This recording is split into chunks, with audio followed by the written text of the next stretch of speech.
Olá, tudo bem? Como você está? Eu espero que você esteja bem.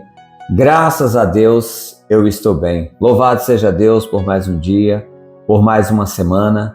Já tem alguns dias que a gente não faz uma mensagem, não faz um vídeo completo. Temos feito apenas alguns vídeos curtos, colocando alguns posts. Mas essa semana eu resolvi fazer diferente. Essa semana eu gostaria de falar um pouco sobre a campanha de prevenção ao suicídio. Todos os anos a gente costuma trazer um pouquinho, novas informações, acrescentando algumas coisas, e isso é sempre muito bom. Então eu escrevi aqui o texto para que eu não me fuja e o vídeo não acabe ficando longo demais, porque são muitas informações. Então eu gostaria de começar falando para vocês assim. Eu escolhi o tema "Sozinho não é possível. Peça e aceite ajuda". Por que eu digo isso?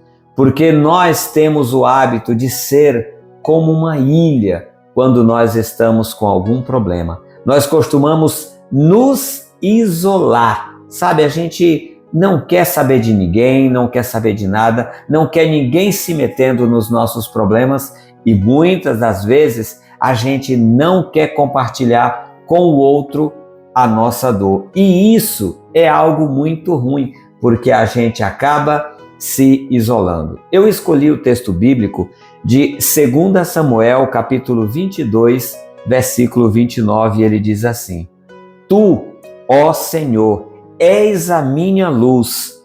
Tu, Senhor, acabas com a minha escuridão."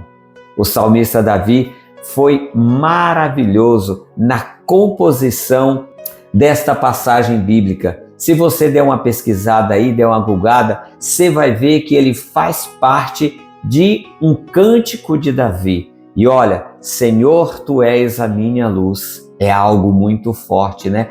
Acabas com a minha escuridão. E é assim que a gente se sente, sabe?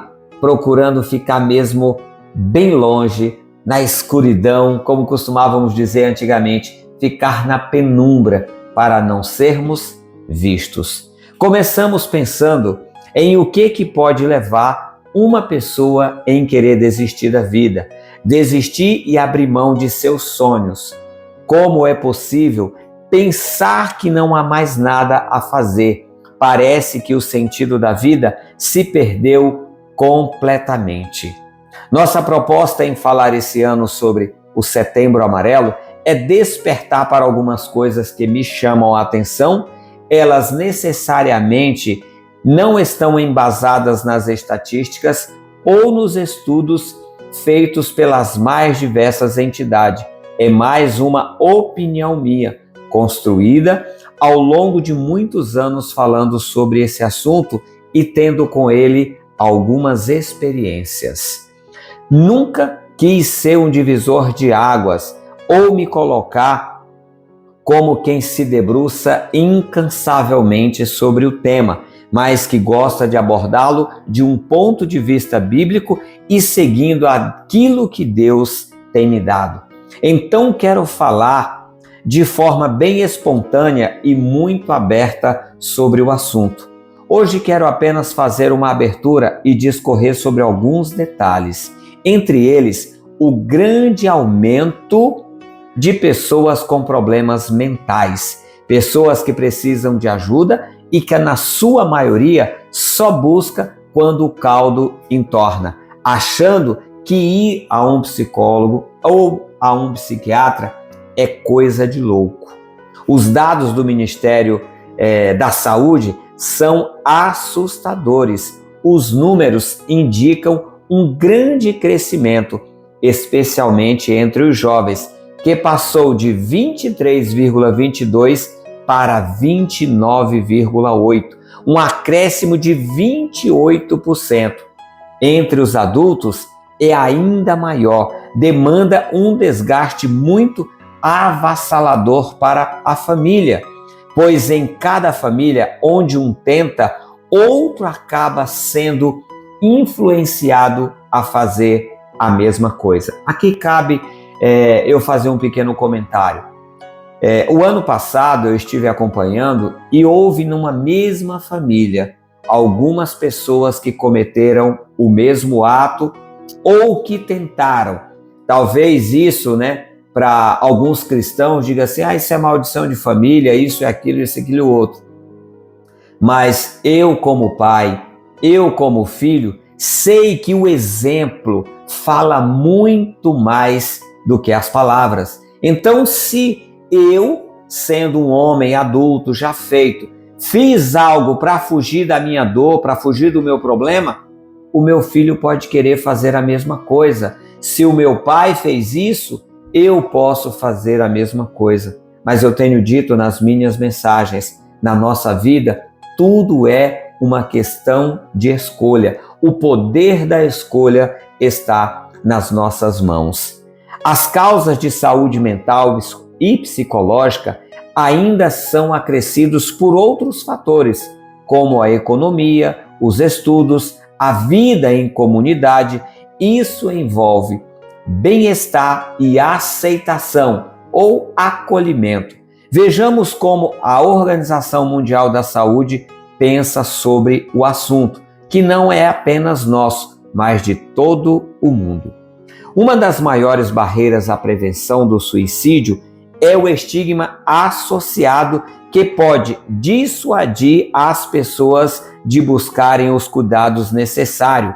O suicida é, em muitas vezes, mal interpretado como um ato de fraqueza, egoísmo ou mesmo um crime, disse Barbosa. É urgente substituir essa narrativa prejudicial por uma que promova a compreensão, a cura e a recuperação para todos aqueles que foram afetados e aqueles que perderam seus entes queridos. Isso aqui, meus irmãos, está em uma palestra dada pela Organização Mundial da Saúde. Eu fui lá, googlei, cliquei e coloquei aqui para trazer para vocês. Eu venho de uma cidade bem pequena e hoje moro em uma das grandes cidades de São Paulo e percebo que ainda falta as pessoas tratarem com respeito umas às outras, com empatia, aquele que precisa de ajuda. Muitos até se afastam por achar que ele não quer ser ajudado. Sabe aquilo de quando você vê uma pessoa sofrendo e você diz, rapaz, eu posso fazer alguma coisa por você? Ele, não, muito obrigado, eu não preciso de ajuda não. E você simplesmente vira as costas e segue sua vida? Isso aí precisamos mudar. É essa narrativa aqui que o pessoal da Organização Mundial de Saúde fala que precisa ser mudada. Vamos pensar no que diz a Bíblia. Amem-se uns aos outros, João 13, versículo 34. Como é possível, então, que nós, enquanto cristãos, ou mesmo como ser humano, possamos virar as costas para quem precisa? A campanha oficial diz, se precisar, peça ajuda. Será que é possível nós nos solidarizarmos com quem precisa de ajuda? Será que estamos prontos para ajudar? Eu tenho trazido uma reflexão sobre quando a gente precisa ajudar o outro. Será que eu ofereceria ajuda para mim, conhecendo eu, o Reginaldo, como eu sou? Orgulhoso, cheio de defeitos, cheio de falha. Eu não vou oferecer ajuda para ele não, ele é todo na dele. Às vezes precisamos enxergar com outros olhos. Você certamente já ouviu falar do rei Davi, um homem segundo o coração de Deus. Ele viveu talvez as maiores crises existenciais que uma pessoa pode viver. Mas ele sabia a quem recorrer. Não podemos descartar sua força de vontade e seu exemplo. Nossa leitura diz assim: o Senhor ilumina as minhas trevas. Acho que trevas é o lugar que quem desiste e pensa em jogar a toalha está. É como se não houvesse uma luz no fim do túnel. E olha que começa dizendo o versículo: Tu, Senhor, és a minha luz. O Senhor ilumina as minhas trevas. Aquilo que eu falei, podemos estar numa penumbra, fugindo muitas vezes da nossa própria consciência, querendo qualquer lugar, menos um lugar que seja agradável para estarmos. E isso é um perigo, porque esse isolamento complica muito a nossa vida. Então, meu amado irmão e amigo, se Davi enfrentou problemas, imagine nós. Não pense que o seu problema não tem solução. E mesmo, que pareça impossível, que pareça muito difícil, lembre-se, Deus é mestre em coisas impossíveis. Lucas capítulo 1, versículo 27 diz que não há nada impossível para Deus. Os grandes homens de Deus, muitos, se não todos, tiveram seus dias de trevas, onde as tormentas da vida o oprimiam. E creio, sem medo de errar, que alguns pensaram sim em jogar a toalha. Lembra de Elias? Lembra também do profeta Jonas? Rapaz, olha, é muito difícil. Alguns pensaram certamente em jogar a toalha. E teve aqueles que foram colocados a ponto de desistir. Mas vamos fazer assim. Por hoje, vamos parar por aqui e amanhã, querendo Deus, a gente vai trazer mais alguma coisa sobre isso e a gente vai dar sequência nesse nosso bate-papo falando sobre o suicídio. Nós aqui, Família Água da Rocha, pensei da seguinte forma: sozinho não é possível. Aceite e peça ajuda. É muito difícil a gente pedir alguém para nos ajudar, por 3 fatores. Primeiro, não seremos bem interpretados. Segundo, aquilo que a Organização Mundial da Saúde falou, demonstração de fraqueza, de medo ou até de mimimi, sabe? As pessoas, não é nada disso, o que é isso? Levanta a cabeça, dá a volta por cima. E o terceiro, e talvez o mais importante, o nosso orgulho, o medo de reconhecer que nós mesmos precisamos de ajuda. Então é isso, querido. Que o Senhor te abençoe e te guarde, que o Senhor te dê um dia de paz e de alegria e que a boa e poderosa mão do Senhor esteja sobre ti, sobre a tua casa, sobre a tua família. E aonde você estiver, que a luz do Senhor ilumine o seu caminho.